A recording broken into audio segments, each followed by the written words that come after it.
అందరికీ నమస్కారం. Welcome back to విద్యా విజ్ఞానం యూట్యూబ్ ఛానల్.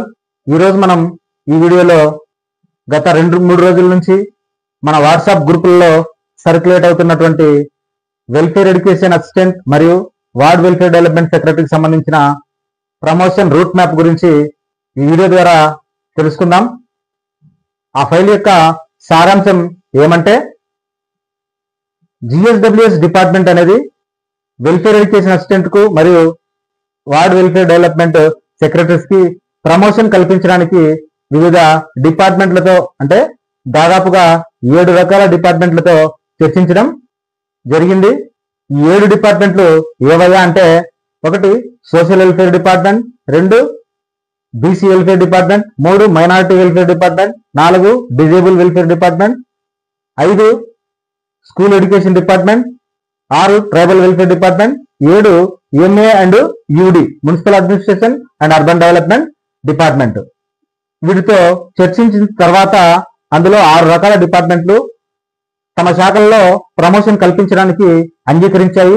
కేవలం ఒక ట్రైబల్ వెల్ఫేర్ డిపార్ట్మెంట్ మాత్రము అంగీకరించలేదని ఆ ఫైల్ ద్వారా మనకు తెలుస్తుంది.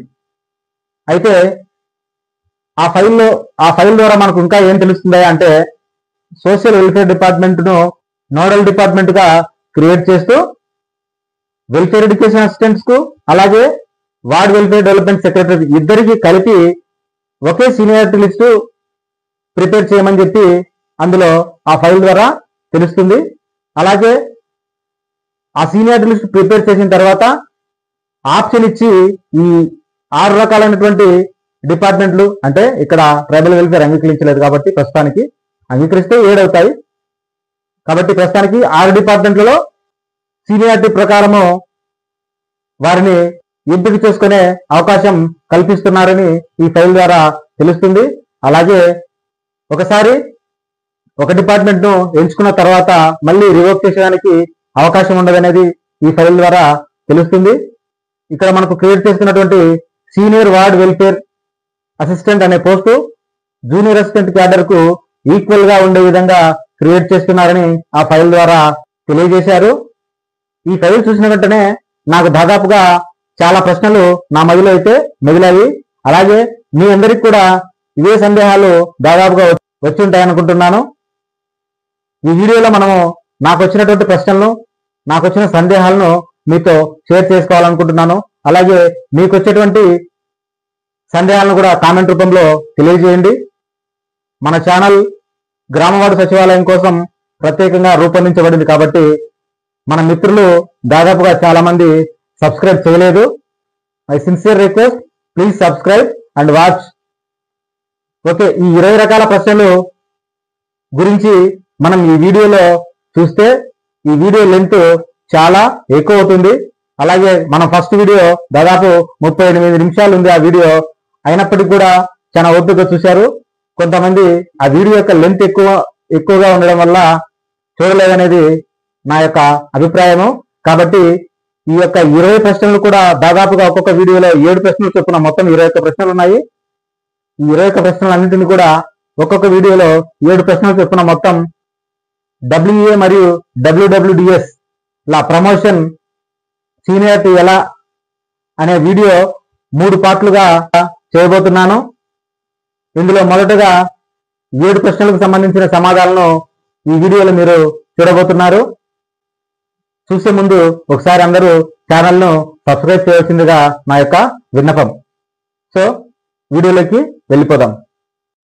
సాధారణంగా డబ్ల్యూఏ ప్లస్ డబ్ల్యూడబ్ల్యూడిఎస్ కు వచ్చేటువంటి డౌట్స్ ను చూసినట్లయితే మనము ఇక్కడ నాకు వచ్చినటువంటి సందేహాలు కావచ్చు, ప్రశ్నలు అనొచ్చు, ఏమైనా అనొచ్చు, ఒక 20 వరకు వచ్చాయి. ఆ 20 ఏంటియో ఇప్పుడు వరుసగా 1 by 1 మనం చూద్దాము. మొదటగా అవి 2 వేరు వేరు డిపార్ట్మెంట్లు కదా, అలా మెర్జ్ చేయడానికి అవకాశం ఉంటుందా?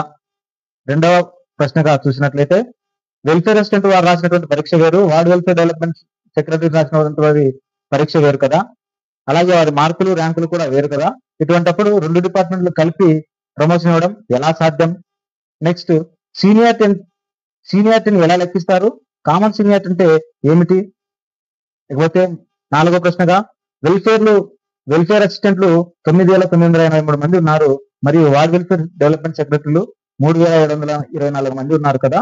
ఇద్దరికి కలిపి న్యాయం ఏ విధంగా చేస్తారు? 5వ ప్రశ్నగా ట్రైబల్ వెల్ఫేర్ డిపార్ట్మెంట్ ప్రమోషన్ ఇవ్వడానికి ఎందుకు ఒప్పుకున్నదు? 6. నేను ఏ డిపార్ట్మెంట్ ఆప్షన్ ఇవ్వకుండా ఉంటే ఏమవుతుంది? 7వ ప్రశ్న నేను వేరే డిపార్ట్మెంట్ కు ఆప్షన్ ద్వారా వెళితే ఎలా ఉంటుంది? నేను ఆప్షన్ ద్వారా ఇతర డిపార్ట్మెంట్ కు వెళితే అక్కడ ఏమవుతుంది? గతంలో ఎప్పుడైనా ఇలా జరిగిందా? ఇక 10వ ప్రశ్న రిక్రూట్మెంట్ రోస్టరు మరియు ప్రమోషన్ రోస్టరు రెండు ఒకటేనా వేరు వేరా? 11వ ప్రశ్నగా చూస్తే రోస్టర్ అంటే ఏమిటి? ఇద్దరి రోస్టర్ ఒకటే ఎలా అవుతుంది? 12వ ప్రశ్నగా చూస్తే టై బ్రేక్ అంటే ఏమిటి మరియు రోస్టర్ ఆర్డర్ అంటే ఏమిటి? 13వ ప్రశ్న ఇలా చేయడం ద్వారా న్యాయపరంగా ఏమైనా చిక్కులు వస్తాయా? 14వ ప్రశ్న ఏపీ సబార్డినేట్ సర్వీస్ 33 ఏం చెప్తుంది? 15th question constitutional article 16 subsection 4 ఏం చెబుతుంది? 16వ ప్రశ్న రెండు డిపార్ట్మెంట్లో కూడా date of joining probation declaration same గా ఉన్నాయి. అలాగే ఒకవేళ వయసు కూడా సేమ్ అయినప్పుడు ప్రమోషన్ ఎలా ఇస్తారు? 17వ ప్రశ్న నేను ఒక వెల్ఫేర్ సెక్రటరీని టాప్ 50 ర్యాంకులో ఉన్నాడు. మరి మా మిత్రుడు వెల్ఫేర్ అసిస్టెంట్ ఆయన కూడా టాప్ 50 ర్యాంకులో ఉన్నారు. మరి మా ఇద్దరికి ఒకే డిపార్ట్మెంట్ లో ప్రమోషన్ ఎలా సాధ్యపడుతుంది? ఏ విధంగా ఇస్తారు? 18వ ప్రశ్న రూరల్ మరియు అర్బన్ లో కలిసి ఉన్నటువంటి ఎస్సీ ఎస్టీ పిహెచ్సి ఉద్యోగులు 100 పోస్టులు 30 మంది ఉన్నారనుకుంటే వారికి ఏ విధంగా ప్రమోషన్స్ వస్తాయి? 19వ ప్రశ్న మేము అర్బన్ లోకి వెళ్తే మంచిగా ఉంటుందా లేకపోతే రూరల్ లోకి వెళ్తే మంచిగా ఉంటుందా? 20వ ప్రశ్న ఉదాహరణగా మొత్తంగా ఈ 6 శాఖల్లో కలిపి ఒక 3,000 కానీ 2,000 కానీ ప్రమోషన్స్ ఉన్నాయనుకుంటే ఇద్దరికి కలిపి సమన్వయంగా ఎలా పంచుతారు? ఎలా చేస్తారు? ఇక చివరి ప్రశ్న 21వ ప్రశ్న నెక్స్ట్ ప్రమోషన్స్ ఇస్తే మమ్మల్ని ఎక్కడికి పంపిస్తారు?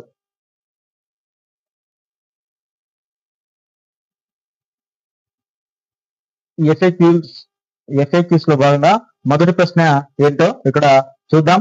ఈ రెండు వేరు వేరు డిపార్ట్మెంట్లు కదా, మెరిట్ చేయడానికి అవుతుందా అంటే ఇలా ఈ మొత్తం ఈ రూల్ అన్నిటినీ ఎక్స్ప్లెయిన్ చేసుకుంటూ వెళ్తే ఈ వీడియో లెంత్ చాలా ఎక్కువ అవుతుంది.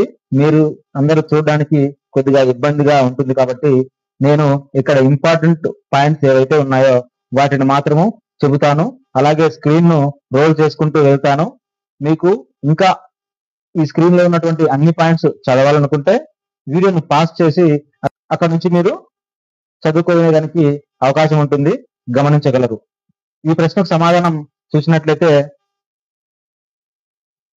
ఇవి రెండు వేరు వేరు డిపార్ట్మెంట్లు అయినప్పటికీ మెర్జ్ చేసి కామన్ ప్రమోషన్ ఇవ్వడం ఎలా సాధ్యం, ఇది చట్టపరంగా ఎలా పనిచేస్తుంది అనే విషయాన్ని ఇప్పుడు చూద్దాం. ఇప్పుడు అది క్లియర్ గా చూద్దాం. అవును, ప్రభుత్వానికి తమ ఉద్యోగ సేవల్ని రీఆర్గనైజ్ చేసే పవర్ ఉంటుంది.